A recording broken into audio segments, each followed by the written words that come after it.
जगह पे टच किया, मेरे साथ गलत करने का कोशिश किया, उस पर एफआईआर दर्ज नहीं होना, एफआईआर के बाद गिरफ्तारी का नहीं होना, तो ये क्या है? पूरा देश इस तरह से शर्मसार हो रहा होता कि सम्मान लाने वाली बेटियां, सम्मान लाने वाली, पदक लाने वाली बेटियों का आज जो हश्र है, तो हमारा आपका या आप यहाँ पर जीवित तमाम बहन बेटी जो साधारण हम कहे जाते हैं, उनका क्या होगा? जो देश को मान बढ़ाने वाली बेटियों की हम रक्षा नहीं कर पा रहे, तो हम लोग तो कुछ है ही नहीं। अच्छा मैम, इसको कैसे देखा सिंह बिल्कुल बेशर्मिंदगी से कि कब हुआ, कैसे हुआ, कहाँ हुआ, क्या क्या हुआ? वो शर्मनाक है, एक लाइन में वो शर्मनाक है, उससे ज्यादा उस पर कोई टिप्पणी नहीं की जा सकती है। बेहद शर्मनाक है, इस देश के लिए शर्म की बात है। सम्मान।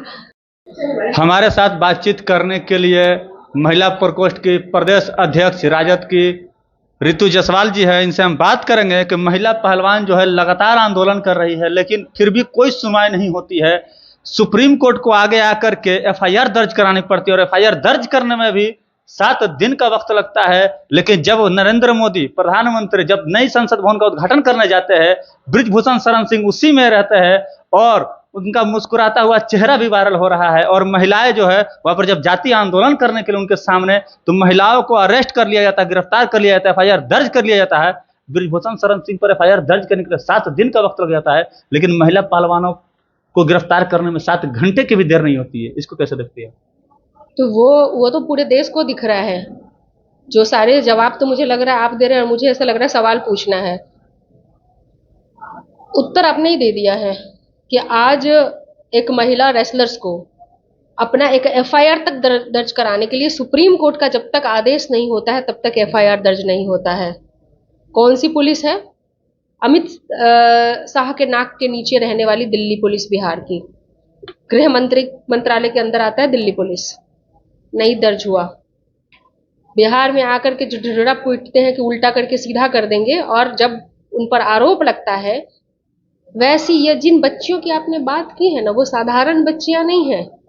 उन्होंने देश का सम्मान बढ़ाने का काम किया है, मेडल लाने का काम किया, ओलंपिक मेडल लेकर के आई हैं। और इस मेडल को लाने के लिए एक जन्म कई बार कम पड़ते हैं, 2 जन्म 3 जन्म भी लेकर के आए तो शायद ऐसा मेडल लेकर के आ पाते हैं और देश का इस तरह से मान बढ़ाते हैं। हम साधारण बच्चियों की बात नहीं कर रहे हैं, ये याद रखिएगा। पहली बात, अगर आज साधारण इन बच्चियों का, मतलब जिसको कह सकते हैं जिसने देश का मान बढ़ाया हो, उन बच्चियों को अपने अधिकार के लिए सड़क पे तिरंगा में लिपट के लात जूते जिस तरीके से उन्हें पड़े, और उनके साथ गलत करने वाला बृजभूषण सिंह जो है वो राज्याभिषेक में शामिल होकर के ठहाके लगा रहा था, और देश के मान बढ़ाने वाली बच्चियों का मान मर्दन यहीं दिल्ली की सड़क पे हो रहा था। अच्छा, ये कितनी शर्म की बात है कि बृजभूषण सिंह भरे मन से सवाल करता है कि कब हुआ, कैसे हुआ, कहाँ हुआ, क्या क्या हुआ। ये बेशर्मी की कितनी हदें पार कर रहा है। बिल्कुल सही कहा आपने।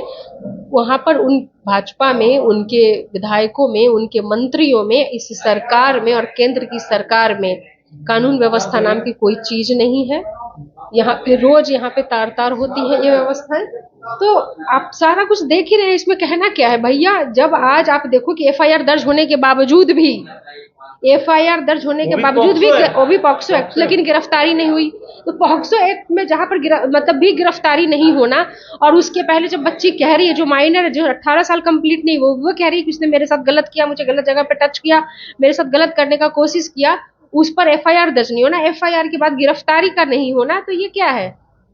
ये तो अपनी सरकार अपने मन मुताबिक सरकार चला रही है। जो बोल रहे हैं बृजभूषण सिंह बिल्कुल बेशर्मिंदगी से कि कब हुआ, कैसे हुआ, कहाँ हुआ, क्या क्या हुआ। वो शर्मनाक है, एक लाइन में वो शर्मनाक है, उससे ज्यादा उस पर कोई टिप्पणी नहीं की जा सकती है। बेहद शर्मनाक है, इस देश के लिए शर्म की बात है। सम्मान जो देश के लिए जो बेटियां ले करके आई, और आज हम उन बेटियों को इंसाफ नहीं दिला पा रहे हैं। हम इस क्या करें, इस भाजपा की सरकार से हम लड़ नहीं पा रहे हैं। सबको उसने घुटने पर ला करके, इसने देश का तिरंगा का ही जिसने मान नहीं रखा, इन बच्चियों को, मेडल लाने वाली बच्चियों का मान नहीं रखा, क्या बात करना है उसके बारे में? अच्छा, ये बताइए मैम कि पहलवानों के समर्थन में 1983 वर्ल्ड कप के विजेता जो भी खिलाड़ी थे, चाहे वो कपिल देव हो या सुनील गावस्कर हो, वो लोग महिलाओं के समर्थन में उतर गए। लेकिन सचिन तेंदुलकर, महेंद्र सिंह धोनी, ऐसे तमाम नेता अभिनेता जो पॉलिटिकल से ताल्लुक रखते हैं या नहीं रखते हैं, या हीरो हीरोइन, कोई समर्थन में नहीं उतरे। लेकिन 1983 वर्ल्ड कप जो जिताया सुनील गावस्कर और कपिल देव, उनका समर्थन कर रहे हैं। देखिए, हम ये आंकड़ा लेकर के नहीं बैठे हैं कि कौन आ रहा है और कौन नहीं आ रहा है, ठीक है। ये आंकड़ा लेकर के हम नहीं बैठे। गलत का तो विरोध कर सकते उसने हैं। किया भाई, तो उसकी बातें आप उससे जाकर के पूछिए, जाकर के फिल्म इंडस्ट्री वाले से पूछिए कि आप क्यों नहीं गए हैं समर्थन में। लेकिन देश का जो भी सेंसिबल इंसान है, जो रिस्पॉन्सिबल लोग यहाँ पर बैठे हैं, भारत के संविधान की जिसको चिंता है, जिनको लगता है कि आज संविधान खतरे में है, जिनको लगता है कि जो जेन्युइन इंसाफ करने के लिए भी यहाँ पे लात जूते खाने पड़ रहे हैं, तो आप उनसे जाकर के पूछिए जिनको आपको लगता है कि वो क्यों नहीं आया। वो अटेंडेंस रजिस्टर आप रखिए, वो हमारा काम नहीं है।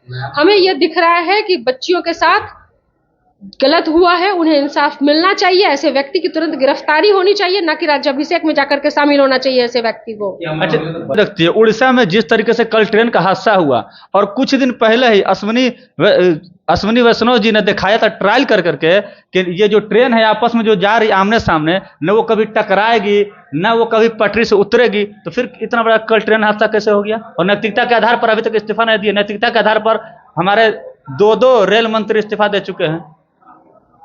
उनसे जाके पूछिए ना, जो ट्रेन को झंडा दिखा रहे थे, हरी झंडी दिखाते हैं देश के प्रधानमंत्री वंदे मातरम ट्रेन की, उनसे जाके पूछिए उनसे जाकर के घोषणा करते हैं कि भाई हम ऐसी सुरक्षा कवच लेकर के आ रहे हैं जो कि 3 मीटर के रास्ते, मतलब जो भी 300 मीटर के दायरे तक ट्रेनें ऑटोमेटिक रुकेंगी, आगे और पीछे, और पटरी से नहीं उतरेगा।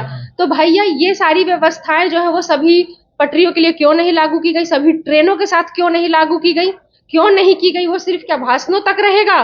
क्यों नहीं वो लागू? अगर वो लागू हुआ तो अब लागू हुआ होता तो आज शायद इस तरह की हादसा ना घटती या उसमें कमी आती।